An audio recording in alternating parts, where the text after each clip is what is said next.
Ignition sequence start. 3, 2, 1. Liftoff. We have a liftoff. Tower clear.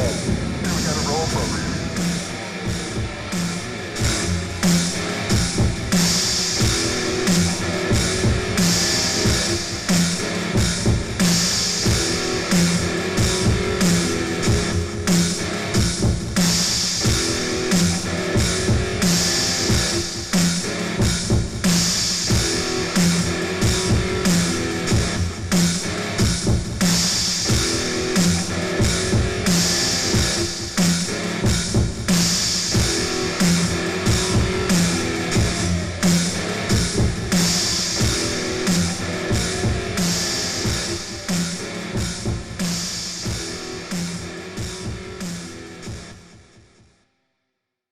Welcome, friends, to the Pioneers of the Independent Networks. I'm your host, Ricky Blues. This is your co-host, Tim Walker. And for our very final look, as we sum up the career of our special guest, Agent Orange, we'd like to present him to you just one more time. So we were down in Virginia, and there was already an established pecking order. They had their established stars. They had the guys that were getting the pushes down there, and then they had other guys that were in our position coming in, trying to make a name for ourselves, trying to catch the promoter's eye, trying to get some attention.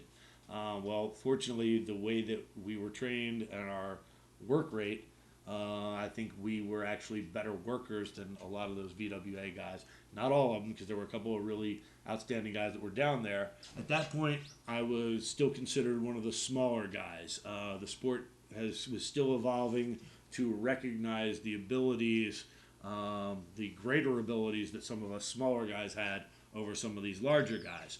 But I had to go in there and show that I knew what I was doing, take a couple of ass beatings because that was part of the business. Right. But when I got my opportunities, I made the most of them. And so I worked my way up. I wrestled the Executioners, who were guys who threw a mask on, but that's all they were masked men. There was nothing to their character. There was no charm like we had with the orange fella.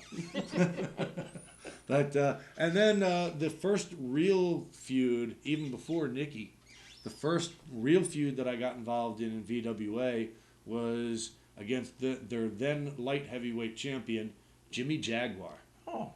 Remember Jimmy? Absolutely. Here, folks, just take a look at this picture of Jimmy to reacquaint yourself with one of VWA's top stars. And all the punishment he's been taking by Agent Orange is kind of hard to imagine. Back into the corner, whip across, reversal. Jaguar that time went for it again, went for the clothesline, but Agent Orange moved out of the way, and that just sent Jaguar hurling himself into the turnbuckle. Referee is asking Jimmy Jaguar if he wants to give it up. The Jaguar says no. He fought long and hard to get that VWA Junior Heavyweight Championship. And he fights hard to keep it as he kicks out with just a 2 count. Scoops him up. Look, he's going to go for a big body slam. Agent Orange still saying, trying to get the fans to clap for him. A little earlier we saw former NWA official and former World Wrestling Federation official Earl Hebner in the crowd. Earl Hebner, you may remember, was the official in the match when Andre the Giant won the title away from Hulk Hogan. And a double clothesline as both wrestlers down in the center of the ring, and they'll have a 10 count to get up. 2. And it looks like Agent Orange is going to make it to his feet before Jimmy Jaguar. Both of these guys, tremendous wrestlers here in the VWA. Agent Orange with a 2. And the shoulder comes up. And Agent Orange again saying that it should have been a 3 count. Orange picks up Jaguar. Could be going for another suplex. No, instead, well, yes, here he goes. As he puts him up top high into the light. Actually, he puts him on the top buckle. And I don't know if he's going to try a suplex from the top rope. Here he goes. He's going for a suplex. He is way up top into the lights. He is into the lights, and there he goes. Right in the center of the ring, but that took something out of both wrestlers. As both Agent Orange and Jimmy Jaguar are down, he almost took one of the light trellises with him.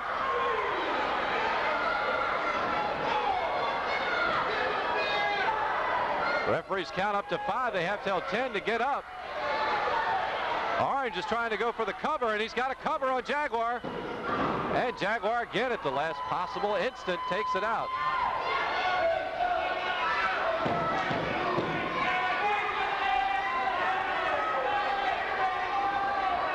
Agent Orange making the move on Jimmy Jag. Unless we got to have another whip. Whips him across. Oh, it picks him up. And he does that maneuver where all of the way to Jimmy Jaguar goes down on his stomach on the shoulder of Agent Orange. But that still was not enough. Agent Orange is really having a time with Jimmy Jaguar, and he is just screaming at Jaguar, calling him all sorts of names, telling him to get up, or to stay down, actually. Side suplex. And Orange is going, maybe that'll be enough. He's got him down, but he doesn't hook the leg. Agent Orange has been in this business long enough to know that you've got to hook the leg in these matches, especially when a belt is on the line. And he just takes Jimmy Jaguar and just throws him in between the ropes.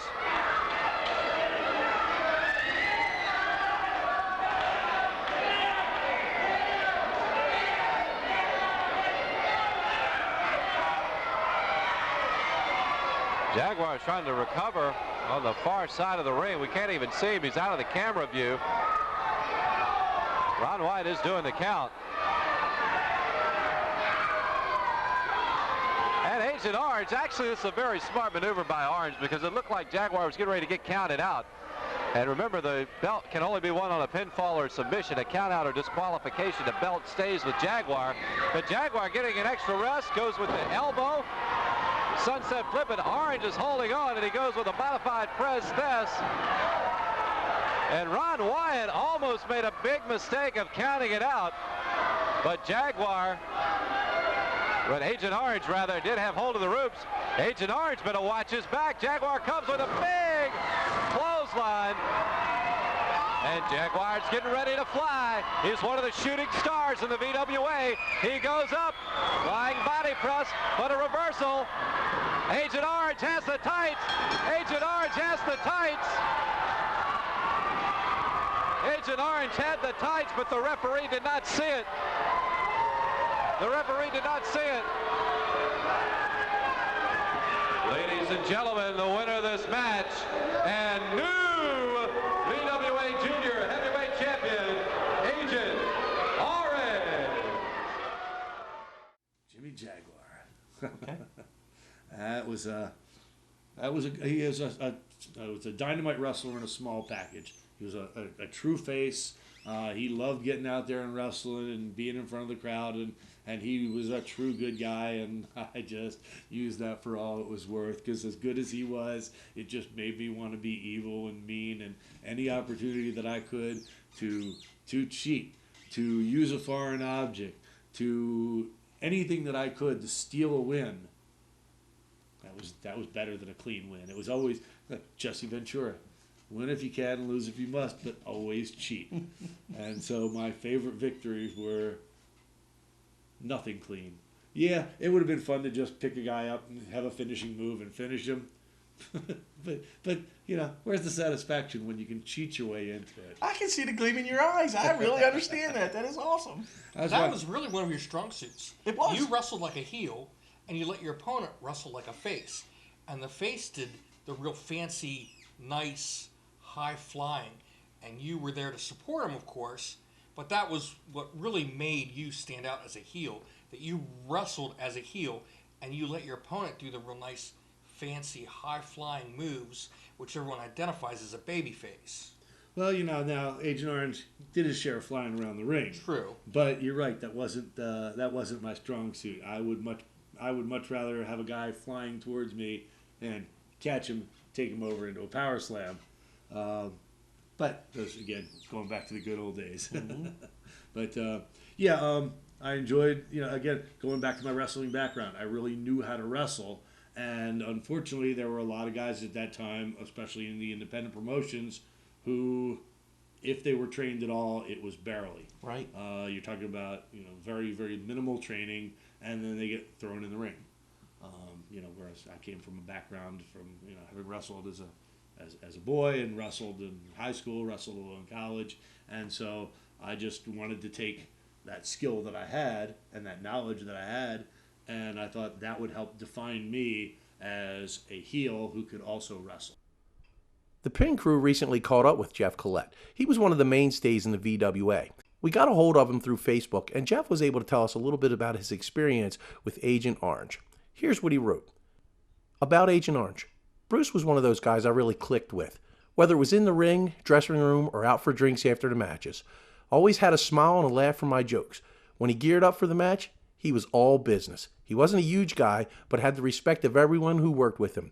You could always count on Orange to get lots of heat and put on one of the best matches on the card. And I always thought your timing and your control of the crowd was very strong. That was my favorite thing, the crowd.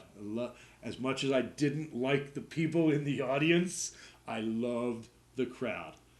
Because at the end of the day, that's part of why we're all in the ring. We want to be famous. We want to be the guy that other people buy a ticket to watch. Right. And this allowed me to do that. That jawing with the crowd going back and forth, that is really a lost art. It is. You don't see that much today. You don't see very much. That's a problem with wrestling today. It's very almost antiseptic. You don't see interaction with the fans. You don't really see. There are some good personas out there, but for the most part, you don't have those guys that really can take the crowd into the palm of their hands and bring them up and down and take them on that nice roller coaster ride that a wrestling match is supposed to be. And for you, that created your depth and breadth as a character. You were taught how to do that, and you did that so well. It's a lost art today. Yeah, and a little further on that point, one of my favorite things, of course, was having a guy and choking him, a little bit. You get the opportunity to choke a guy, referee will tell you 1, 2, 3, whatever. You break the hold, you choke him some more. Okay, fine. My favorite thing at that point, and you remember this. Oh, I know. I would, I would crawl over you with my shin right across your neck. Still choking me. Still choking you. On my knees, but this is behind me now, so the ref can't see it. And now I'm arguing with the ref. And, and he eventually realizes, I guess he sees you struggling and choking, turning blue. And then I let you up. But that going toward, to what you said, the psychology of even where we weren't doing something, I was still giving the crowd something to hate me for. Right. Right. And the other thing I really remember is as soon as you would come out of the curtain, you were working right away. Your ring entrance was a little bit different from everyone else's because the minute you hit that curtain, you were in full working mode. Everyone's attention was like, wow, here he comes down the aisle to the ring. And a lot of times people don't pay any attention until the wrestlers actually get in the ring. But you were full blast. The minute you hit that curtain, you were in working mode. Well, we only had a certain amount of time to be in front of the crowd. Right. And so I wanted to make sure that as soon as I came out. Now, you also remember my music played for a while. Yes. And I waited. Because I could feel that anticipation of that crowd. I knew they wanted to see me. And I knew they wanted to start yelling at me, and they couldn't wait. And they knew that as soon as they heard that music, there was going to be the chance to start yelling at me and giving me the finger and spitting at me and telling me they hated me and right back at you guys. I wanted to make sure that they had to wait for the privilege to see Agent Orange, because really that's what it was. It was a privilege for them to see me. I know they bought the tickets and they paid their money in order to get in the stands and see me. So when I came out, I wanted to make sure they got their money's worth. Plus, if you'll remember, there were people right there. So I immediately had idiots that I could yell at and the opportunity to start, making friends and influencing people as I did. So you pushed a long way through VWA, and I think you eventually made it to the top. They put you on top for a period of time. You come up through the ranks, through the light heavyweight, then to this heavyweight. Come back to Maryland, they see how much potential is there, and I don't want to say come back because actually you're working them both at the same time. Yes. Because that's a whole nother dynamic that's missing today. That circuit that we had a really good circuit through a lot of towns and carried a lot. You get back into Maryland, or you're in Maryland, and in Maryland, the promoters here say, you know what, Agent Orange, you can carry the Maryland strap, and you proved just how much working as we say smaller men, you were still 220 pounds. You weren't a light guy. In the wrestling world of giants, where you're 300 pounds, yeah, okay, we were considered light heavyweights. But you helped establish that on the map, and you didn't have to do it with that crazy high flying stuff like I did. You did it through a lot of controlled good work. People here saw that as well, and they continue to escalate your star. Well, it took a long time for that mindset to catch on in Maryland. Yeah. I had some successes here and there. I also had some setbacks. Some of that, might have been personally my own doing. A lot of times I thought I was the smartest guy in the room, and a lot of times I was even too smart for myself.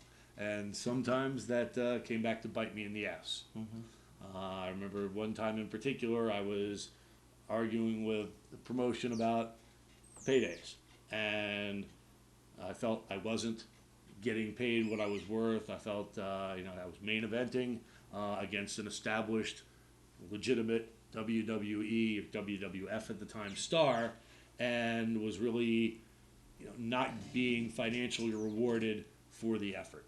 So I asked for more money, and the promotion said no, and I said, well, then I'm just not going to take the match. And unfortunately, this was a time, and this was a promotion that had some involvement with Axel Rotten, Brian Knighton at the time. And I think as a way of getting back at me for not complying with the promotion's request and wrestling for less money, then the next thing that came out of that was corporal punishment. Creation of a new character, same gimmick, but not you. Yes. There was, all of a sudden, out of nowhere, here comes another army fatigue, army persona, mentally distressed. Face paint instead of a mask, but it was, unplug Agent Orange, plug in corporal punishment here. And, some of that may be my fault for being a little hard-headed. Some of that may have been vindictive against me for being a little hard-headed. But, you live and you learn, and that's unfortunately one of the issues that I feel held me back in Maryland. But fortunately, the VWA definitely had a different mindset, and I moved on from my feud with Jimmy Jaguar down there in the light heavyweight ranks, because as the light heavyweight champion, I had beaten all the light heavyweights, and I threw the belt out for anybody to challenge. And so then I established that I could wrestle against the bigger guys. Got some opportunities to do some tag team work as well. Just happened to win the tag team championships down there as well. And then got involved in a feud with their then champion, Nicky Hawks, Nicky Air Hawks. Got the nickname because he was a flyer. And you're right, there's a lot about him that reminds me of you, and a lot about you that reminds me of him. You had similar high-flying styles, and I just liked to beat you down when I could. They were great matches. They were. But on both sides, because the fans there really liked him. He was a face that stood out. He was. The fans here liked me as a face that stood out. Absolutely. It gave you a great platform to continue to develop your character. I guess the catalyst in both those feuds was I wasn't the only guy who I felt was a superior athlete. Again, at that time, a little bit cocky. You had to be in order to be in this business. You had to think you were the best in the room. You had to think you're the best in the building. So combined with, hey, I think I'm a pretty smart guy. I've got, the wrestling background prior to pro wrestling. So I'm looking for guys that I thought were, on that same level athletically. And you and Nicky were guys that could do some amazing things. So as a result, your high flying and the excitement level that you guys brought with what you did, combined with just the base level evilness that I brought, and the, my desire to want to cheat and really didn't care about the rules, really didn't care about winning. I was much happier if I got a chance to swing a chair and beat a guy down than if I won the match. And a lot of times, I got to do both. What happened to Agent Orange? After your feud with Nikki Airhawks and Ricky Blues and Watsumi, all of a sudden, the character just disappeared. What happened? Well, and thanks for bringing up that great feud with Ricky Blues, because those series of matches, I think, were the highlight of my career. Those were probably the best matches I was involved in. They were Constantly good. The most enjoyable to participate in. They had the best crowd reaction. I don't think we ever had a situation, if we were in the ring together, the crowd was up. The crowd was making noise. That was one of the things I was most proud of, is you never heard silence when I wrestled. Oh, that's for sure. And as a heel, the boos were just cheers. But so I got the opportunity, to have a great feud with Ricky, and somehow he cheated his way into stealing my Maryland heavyweight championship belt. But again, that's a story for another day. So we'll let you have your little victory on this one for now. Thank you. They were far and few between. That's okay. I still get up every day, and I still have memories of every one of those matches. When I get out of bed and this hurts and that hurts, and my neck is still sore, and so yeah, believe me, we paid for Absolutely. being able to provide all that entertainment with our bodies. Yes. And quite frankly, I wish I'd had the opportunity to do more at that time. I was a young guy with a career and a wife and a house and a mortgage, and we were thinking about kids, and so I really didn't have the opportunity to go to Florida for a couple of months and do Right. a program down there. Go to Kentucky, do that. And I kind of look at it two ways. I think one, it would have been, got a kid in Baltimore, Jack, went out for a ride, went out for a ride and never came back. Right. I had to leave my whole life behind, which, wasn't willing to do. And the other thing is, if I had been willing to do that and been on the road, unfortunately, I think I might have wound up the same way some of the other guys. You never can tell. Fortune plays its hand the way it's going to. And my opinion, because I was in the same boat as you for when you talk about family and mortgage and responsibilities, I chose them over that career. Mm-hmm. So I've always smiled about that on the inside about you as well, because I knew you chose that path as well. Right. Well, it was a harder path to go down. Right. Because there were responsibilities involved. You had to be responsible for others aside from just yourself. Right. Whereas if it was, again, just kind of thinking, well, it's a fun lifestyle. You're going out, you're working in the evenings, you got cash, then you're going, well, what are you going to do? Right. Everything's open, there are bars, there are, all the trappings rats, of the night. And everything exactly. that was available. Slippery slopes. Yes, and and I was a little on the wild side at that time. So weren't we all? There's no telling the future. There's no telling what might have happened. But anyway, I look at it, the path that I took was the right path for me. Very fortunate to be where I am right now. Got a wife that that has stood by me forever. My beautiful angel of mercy. Got two kids that I'm very proud of. Both of them in college right now, and I got my aches and pains, but I can still get out of bed every day, and I can still do the things I want to do. So right. Quality of life. You still have a quality of life. Yep. And in all earnest, the wrestling world in the independents in the Mid-Atlantic did not forget about Agent Orange. As a matter of fact, they reached out to you and said, Agent Orange, we're having a Legend show, the very first Legend show, 2009. just 7 years ago. Do you mind coming back to face your old adversary? And we did. We tore that house down one more time. So that was again one of the best nights of my life, because now my kids were old enough that they could come and see me do what I did best in the ring. right. And I got a high standard for what I did at that time. I was really excited to be able to have that opportunity to come back and wrestle the Old Farts of Wrestling show.